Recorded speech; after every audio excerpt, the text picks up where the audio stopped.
ہے نا عورتوں کے بارے میں، تو حیثیت کیا تھی کہ وہ مردوں کی خواہشات پورا کرنے کے لیے کھلونا تھیں۔ عورتیں دن رات مردوں کی خدمت کرتی، محنت مزدوری بھی عورتیں کرتی، اور جو کچھ کماتی وہ مردوں کو دے دیا کرتی، مگر وہ ظالم مرد ان عورتوں پر کچھ بھی خرچ نہ کیا کرتے، عورتوں کو جانوروں کی طرح مارتے پیٹتے تھے، ذرا ذرا سی بات پر عورتوں کے کان، آنکھ اور ناک کاٹ دیا کرتے تھے، عورتوں کو دردناک سزائیں دے کر قتل کر دیا کرتے۔ باپ کے مرنے کے بعد جس طرح اس کے لڑکے جائیداد کے مالک ہو جاتے تھے، اس طرح اپنے باپ کی بیوی یعنی اپنی ماں کے بھی مالک ہو جاتے تھے۔ معاذ اللہ اپنی ماں کو لونڈی بنا کر رکھتے تھے۔ اللہ اکبر۔ عورتوں کو ان کے ماں باپ، بھائی بہن، شوہر کی میراث میں کوئی حصہ نہیں ملتا تھا۔ عورتیں کسی چیز کی مالک نہیں ہوتی تھیں۔ عرب کے بعض قبیلوں میں تو یہ ظالمانہ دستور تھا کہ بیوہ ہو جانے کے بعد عورتوں کو گھر سے باہر نکال کر ایک چھوٹے سے تنگ اور تاریک جھونپڑے میں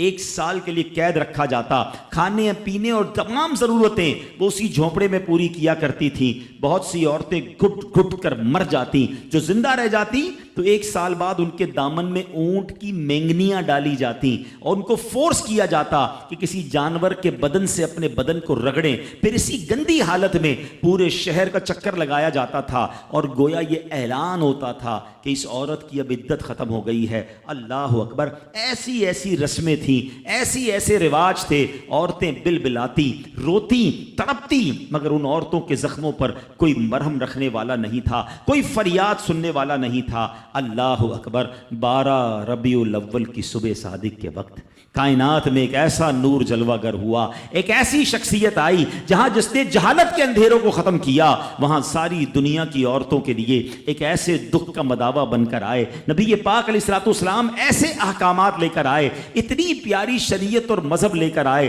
جس میں اللہ کے دین نے عورتوں کو ایسا مقام عطا کیا کہ سبحان اللہ، عورتوں کی قسمت کا ستارہ چمک اٹھا۔ اسلام کی بدولت ظالم مردوں کے ظلم و ستم سے کچلی اور روندی ہوئی عورتوں کا درجہ اس قدر بلند ہوا کہ عورت معاملات زندگی اور موت کے ہر مرحلے پر عورت کو باوقار مقام حاصل ہوا۔ مردوں کی طرح عورتوں کے بھی حقوق جو ہے وہ بیان کیے گئے، عورتوں کی حفاظت کے لیے احکام خداوندی نازل ہوئے، عورتوں کو مالکانہ حقوق مل گئے، عورتیں اپنے مہر کی رقموں، اپنی تجارتوں، اپنی جائیدادوں کی مالک بنا دی گئیں، اپنے ماں باپ، بھائی بہن، اولاد اور شوہر کی میراثوں کی وارث قرار دی گئیں۔ الغرض وہ عورتیں جو مردوں کی جوتیوں سے بھی زیادہ ذلیل و خوار تھیں، انتہائی مجبور و لاچار تھیں، وہ مردوں کے دلوں کا سکون اور ان کی گھروں کی ملکہ بن گئیں۔ چنانچہ قرآن مجید صاف لفظوں میں خواتین کے، عورتوں کے حقوق بیان کرتے ہوئے ارشاد فرماتا ہے، بسم اللہ الرحمن الرحیم،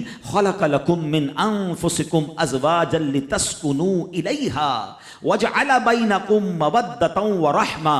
قرآن کہتا ہے، ترجمہ کنز الایمان، تمہارے لیے تمہاری جنس سے جوڑے بنائے کہ ان سے آرام پاؤ اور تمہارے آپس میں محبت اور رحمت رکھی۔ اب کوئی مرد نہ عورتوں کو مار پیٹ سکتا ہے، نہ ان کو گھروں سے نکال سکتا ہے، اور نہ کوئی ان کے مال و اسباب یا جائیدادوں کو چھین سکتا ہے، بلکہ ہر مرد پر مذہبی طور پر عورتوں کے حقوق ادا کرنے لازم ہیں۔ اللہ اکبر۔ گویا اسلام نے ظلم کا دروازہ بند کر دیا، کبھی ماں کے روپ میں، کبھی بیٹی کے روپ میں، کبھی بہن کے روپ میں، تو کبھی زوجہ کے روپ میں۔ اللہ اکبر۔ عورت کو ایک ایسا مرتبہ عطا فرما دیا کہ عورت کسی بھی روپ میں ہو، جب بھی اس کے جناب حقوق تلف کیے جائیں گے، نا انصافی کی جائے گی، اسلام وہاں پر اپنا کردار ادا کرتا ہے۔ اسلامی قوانین سامنے آتے ہیں، عورتوں کے حقوق بیان کیے جاتے ہیں۔